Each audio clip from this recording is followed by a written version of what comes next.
Bien, vamos a estudiar en esta noche, vamos a concentrarnos en el libro de Josué, una historia que es conocida, pero que tiene un gran mensaje para nosotros en estos tiempos, especialmente de manera individual.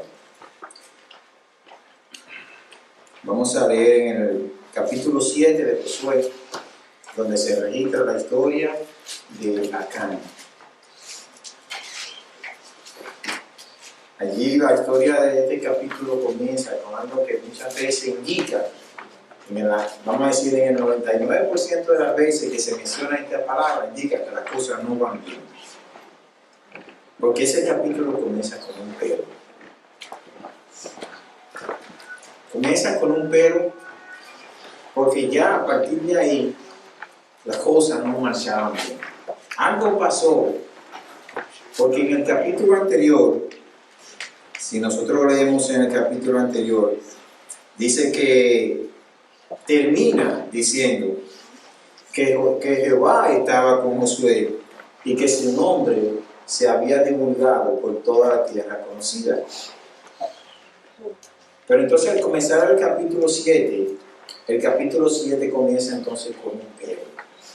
Ya después de toda esa misión que se hace en el capítulo 6, ya vienen problemas para el pueblo de Israel. Así termina el capítulo anterior y no deja de lugar a duda que iba a seguir como había comenzado. O sea, hablando de Josué. Josué había comenzado venciendo y para vencer. Desde que Josué tomó el mando, el control del pueblo de Israel, comenzó a vencer en el nombre del Señor. Y se hizo un nombre en todo aquel lugar. Pero los hijos de Israel cometieron un pecado. Y así pusieron a Dios en contra de ellos. Y luego incluso el nombre y la fama de Josué se vino al suelo. Porque inmediatamente ocurre el hecho del que vamos a hablar. Todas las naciones que estaban alrededor iban a comenzar a cuestionar entonces a ese Dios y el valor y todos los méritos que había alcanzado Josué. ¿Qué sucede? Adán comete un pecado. Aquí se hace solo una mención general en el capítulo, en el inicio del capítulo se hace solamente una mención general de lo que fue el pecado de Acán. Dice que Acán cometió anatema en desobediencia a la orden y el desafío a la amenaza que Dios había hecho ya en el capítulo anterior, en el capítulo 6, el versículo 18, que dice, capítulo 6, versículo 18. Guardaos de las cosas condenadas, no toquéis ni toméis cosas algunas de ellas, para no traer vuestra destrucción y turbar el campamento de Israel. Exactamente, esa fue la orden que el Señor había dado. Antes de que entraran a Jericó, el Señor le dijo, ustedes no van a tocar absolutamente nada de lo que ustedes vean en Jericó. Todo lo que tenga vida va a ser eliminado y todo lo que tenga valor va a ser conservado para mí, dice el Señor. Así que vemos que en esa parte Dios mandó a que no se catimara ninguna vida. Y de hecho, cuando nosotros leemos la historia, vemos que la primera parte de esa orden sí se cumplió. Nadie escatimó ninguna vida. Y antes yo me preguntaba por qué el Señor mandaba, cuando entraba a una ciudad, a que se eliminara a todo el mundo. Y uno veía o ve a Dios muchas veces como un Dios cruel, un Dios sanguinario, un Dios que no tiene piedad. Porque cuando nosotros vemos una criatura, incluso cuando vemos una madre embarazada, es algo que conmueve. Ver si alguien le da un golpe o algo por el estilo. Sin embargo, el Señor mandaba que se barriera todo. Últimamente en las redes sociales yo me he dado cuenta porque el Señor hacía eso. Cuando nosotros vemos en las redes sociales cómo las madres, los padres, la gente ponía a las niñas, a los niños a hacer cosas que ellos no deberían estar haciendo. Y ellos mismos se ponen ya, por lo tanto que lo ven, está todo contaminado. ¿Entiendes? Está todo contaminado. Y el Señor entonces manda que allí se elimine todo. Pero el asunto es que se había cometido un pecado y fue el pecado de la codicia. Dice que el amor al mundo es la raíz de la amargura, es la raíz de todos los males en este mundo. Y hace difícil sacar de raíz cualquier otro mal que haya. Sin embargo, la historia de Acán dice que es un claro indicio de que entre todos los millares de Israel, él era el único delincuente en ese momento. Porque fue el único que había cometido pecado. Si hubiese habido otro, indudablemente que nosotros hubiésemos tenido constancia de ello en la Biblia, pero solamente se menciona que Acán fue el único que agarró de lo que el Señor había dicho que no tomara, que tomó un lingote de oro, unos mantos babilónicos y unas cuantas monedas de plata, y dice que la escondió debajo de su cama, digo, de la carpa, ahí en su casa. Y nosotros podríamos ver a Acán como un líder dentro del pueblo de Israel. De hecho, él era uno de los príncipes de su pueblo y era cabeza de su casa y pertenecía al ejército del Señor. Sin embargo, nosotros vemos que él cumple con todas las situaciones que el Señor le había mandado desde el principio. Podríamos decir que es un miembro de la iglesia que es responsable, que cumple con su cometido, que va a la iglesia, que da sus diezmos, que da su ofrenda, que se ha mantenido fiel, pero siempre hay un momento en el que nosotros somos probados. El Señor, o mejor dicho, Satanás sabe de dónde nosotros adolecemos, de dónde nosotros confiamos, y por ahí es donde más ataca siempre. Pero cuando nosotros seguimos leyendo la historia de Acán, en el triunfo de Josué y el ejército del Señor sobre Jericó, nosotros nos damos cuenta que lo que pasó con Acán no solamente afectó a Acán, sino que también afectó a todo el campamento de Israel. Dice que la ira del Señor, en el versículo 1, la ira del Señor se encendió contra Israel. Si Adán fue el que pecó, ¿por qué todo el campamento tiene que sufrir las consecuencias de uno que pecó? Sin embargo, allí en el versículo 1 dice que la ira del Señor se encendió contra Israel. El Señor vio la infracción, aunque ellos no la vieron. Y dice que Él tomó cartas en el asunto para hacerle ver al pueblo que había pecado. Porque muchas veces, o sea, hay pecado en el pueblo de Dios, pero hay pecados que son directamente en contra de las órdenes del Señor, de los principios de Dios. No estamos hablando aquí de que él habló mentira, o de que tal vez se peleó con su hermano, o que no estudió la lección de la escuela sabática, o que no vino a la iglesia el sábado. No estamos hablando de una infracción menor, estamos hablando de una orden expresa de Dios, de un principio que el Señor había establecido.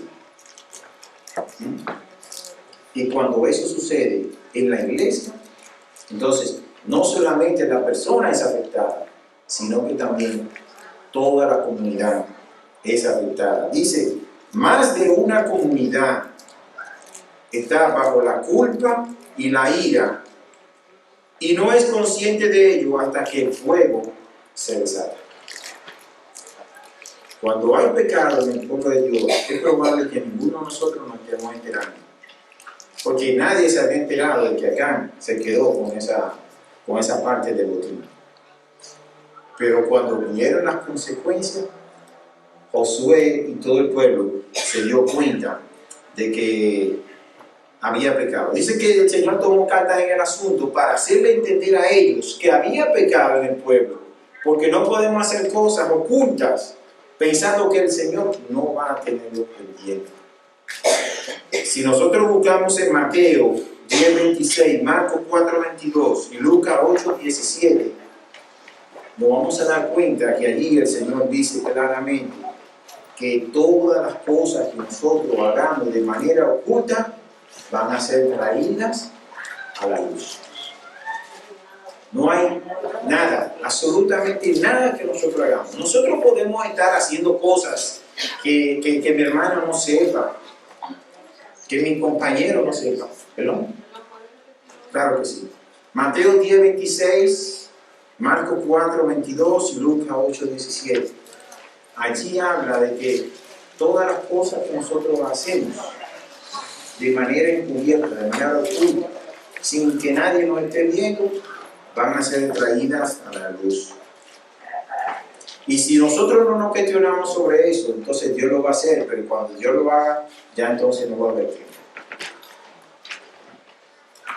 Josué había enviado un destacamento, un grupo de hombres, aconsejados por los espías que él había mandado, a chequear la ciudad de Jai, porque era la que continuaba en el orden que él iba a hacer su conquista. La siguiente ciudad era Jai. Cuando los espías van a Jai y ven a Jai, dicen, no, pero esto es un caramelito, este es un regalito lo que el Señor nos apoya. Porque esta ciudad no se compara en nada con lo que es Jericó.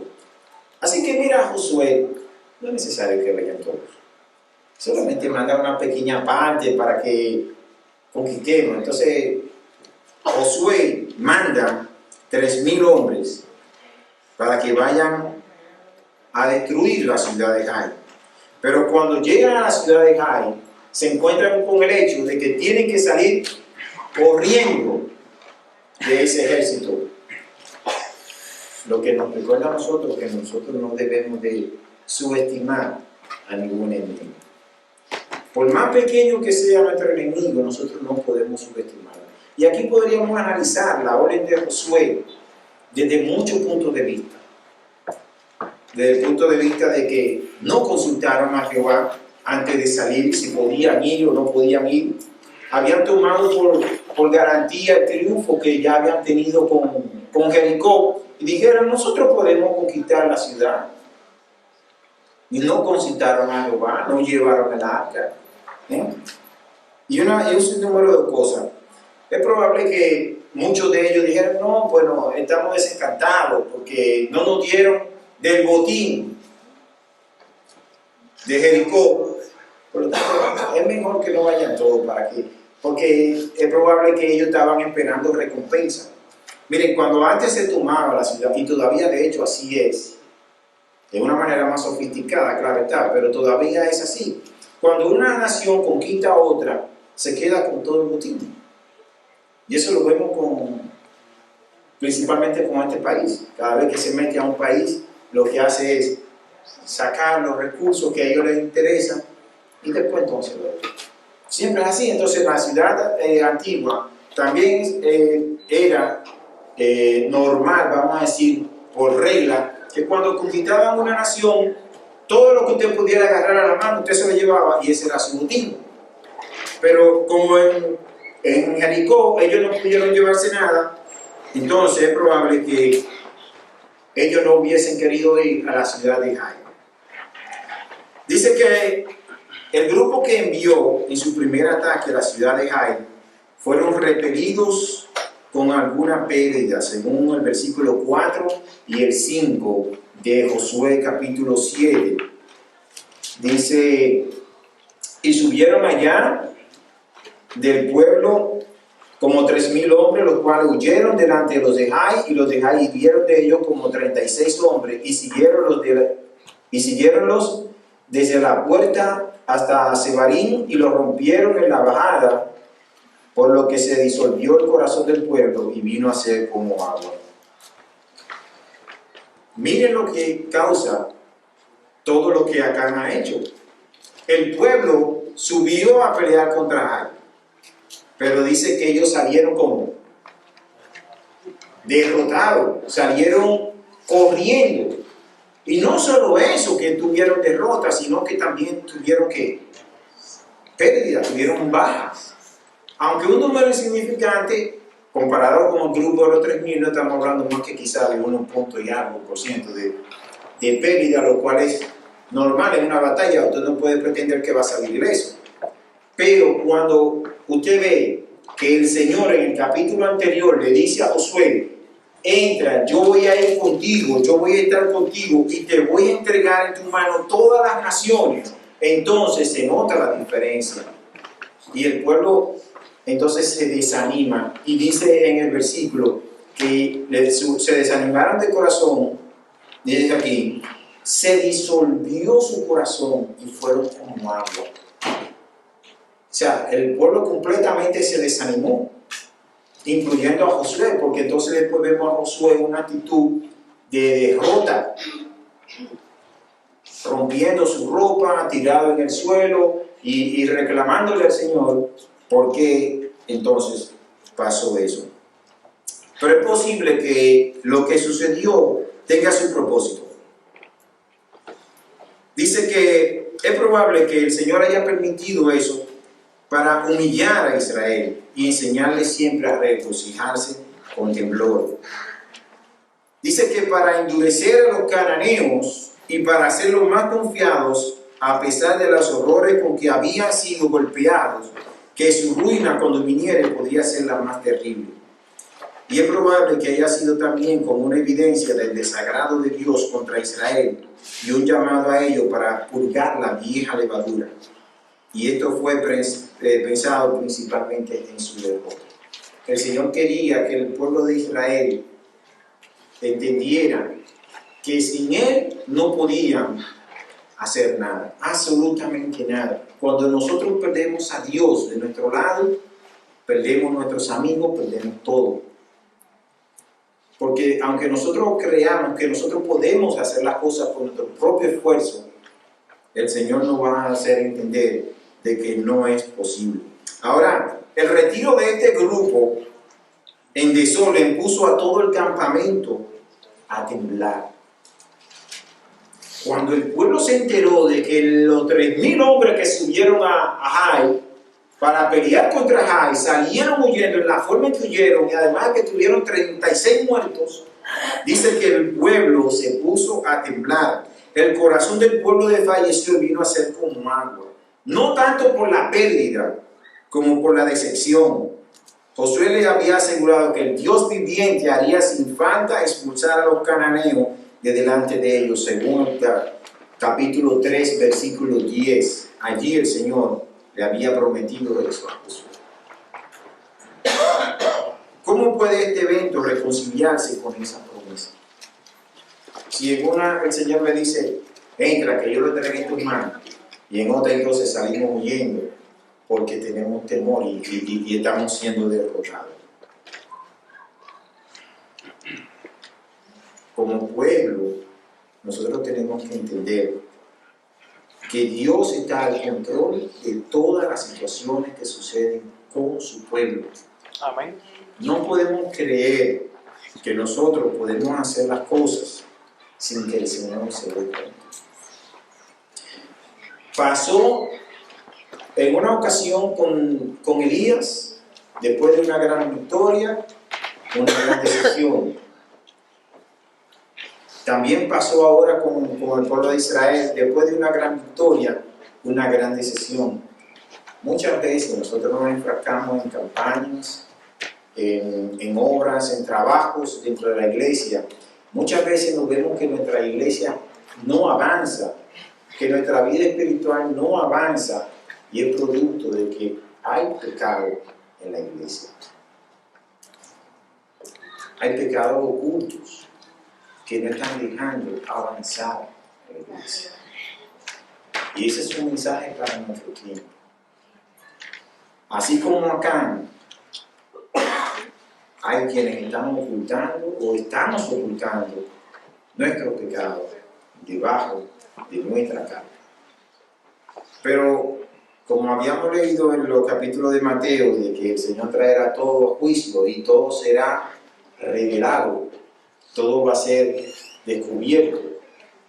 El Señor también, después que Josué, ya a partir del capítulo 10, se siente derrotado, se siente humillado y comienza a cuestionar a Dios y comienza a decir, como decían en el pueblo de Israel antes de cruzar el Jordán, el Mar Rojo: ¿Por qué hiciste O sea, ¿por qué no trajiste aquí a cruzar el río Jordán para destruirnos?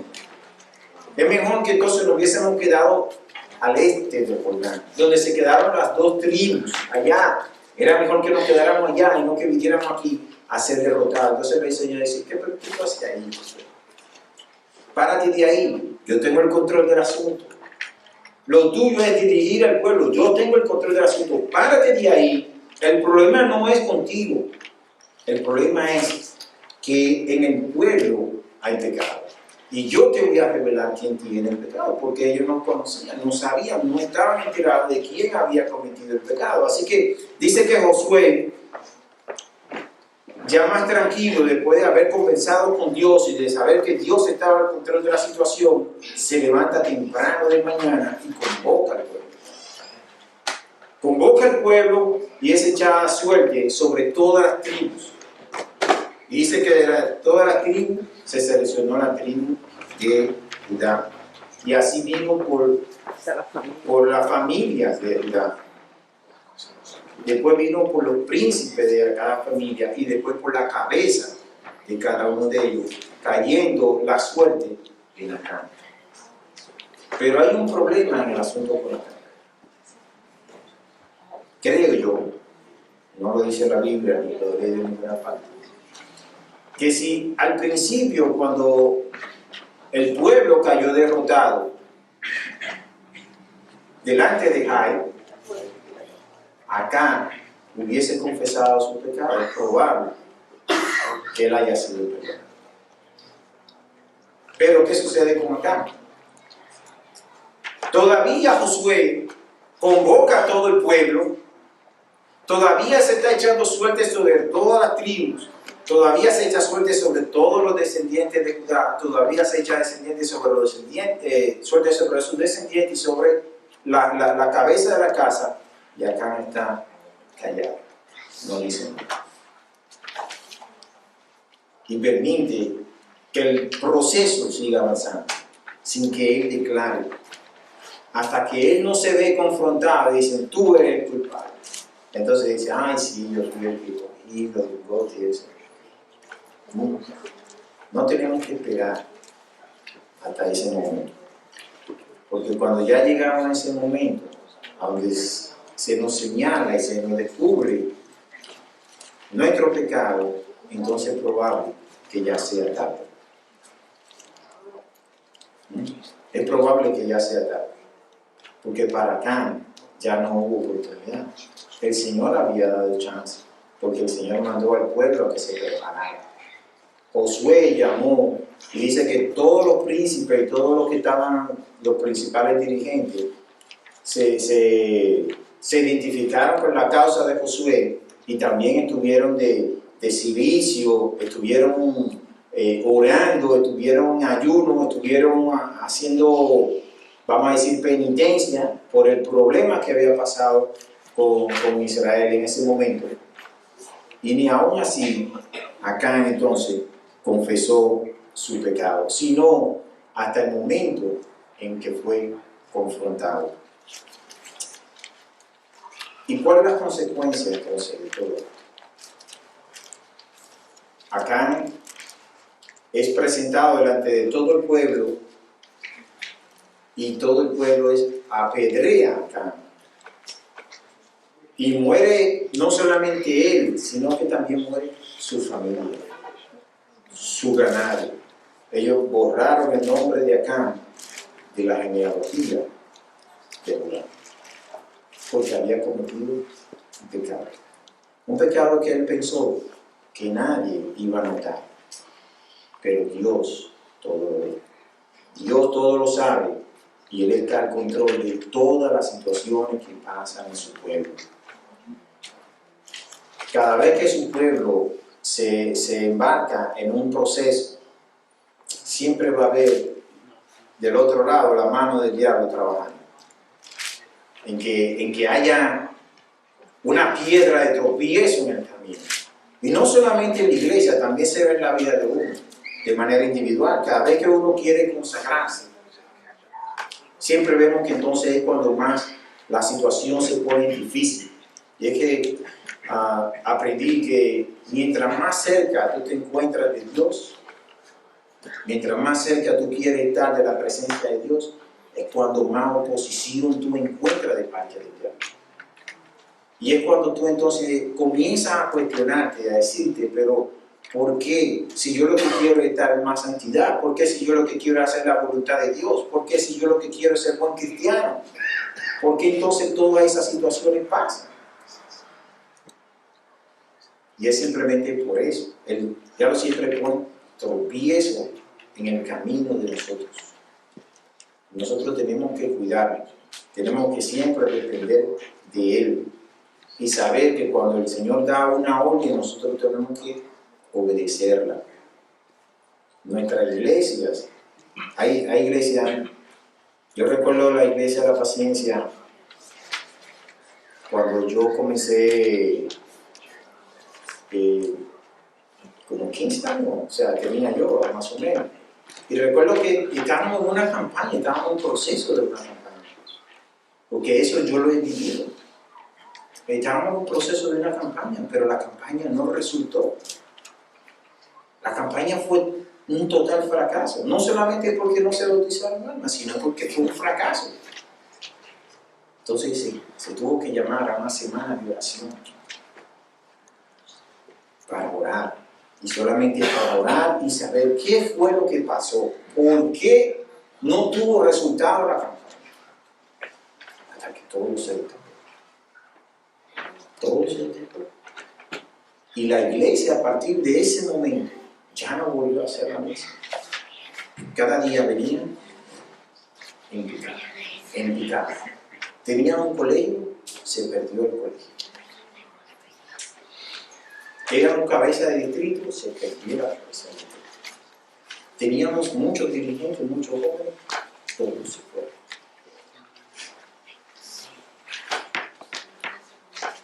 ¿Por qué? Porque hay un problema serio. Y creo que parte de ello yo lo dije el sábado pasado, cuando estábamos en la charla de sobre el noviazgo. Una de nuestras jóvenes salió embarazada. Nadie sabía.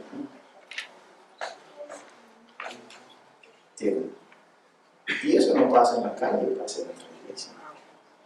Entonces, había otros asuntos también, pero con una situación como esa la iglesia no puede avanzar.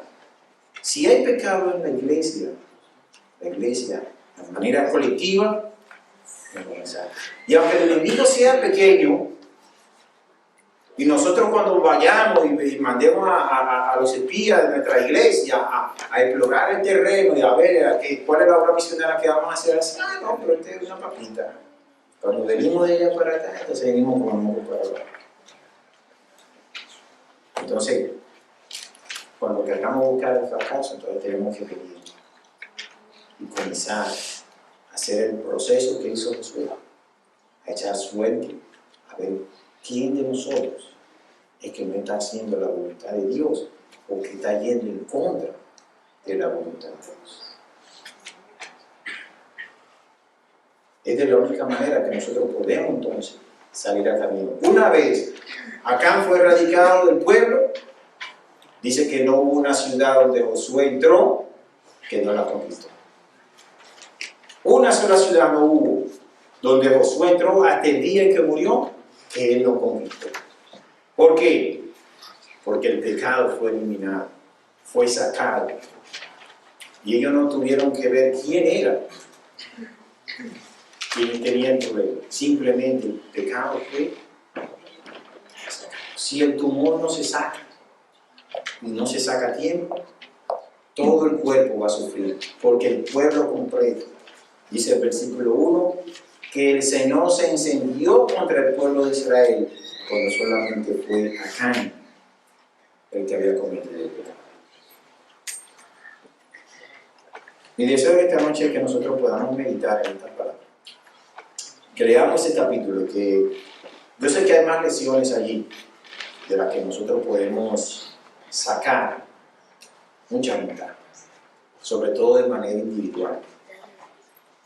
¿Y en cuál fue la razón por la que Acán se quedó con ese lingote de oro. Recuerden que esa era la primicia del Jordán, era la primera ciudad, y lo que el Señor reclama para Él, si nosotros nos quedamos con Él, estamos muertos. Así tan sencillo. Lo que el Señor reclamó para sí, nosotros no podemos quedarnos con Él.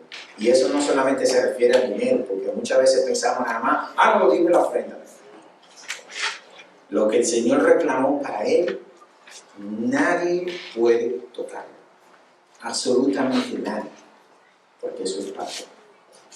Todas las otras ciudades eran para Él, pero esa, Él dijo, esa es la primicia de todos los triunfos que ustedes van a tener. Así que yo espero que esta noche podamos reflexionar en este mensaje, que podamos pensar en que no es el vecino, no es el hermano, sino que soy yo. Y que en vista de ese análisis que nosotros hagamos de que soy yo, entonces nosotros a partir de ahí podamos acercarnos a Dios. Y si estamos haciendo algo que no es debido para el Señor, entonces nosotros, antes de que Él venga a hacer juicio, nosotros podamos confesar y podamos ser perdonados. Que el Señor nos bendiga. Podemos cantar un himno para terminar.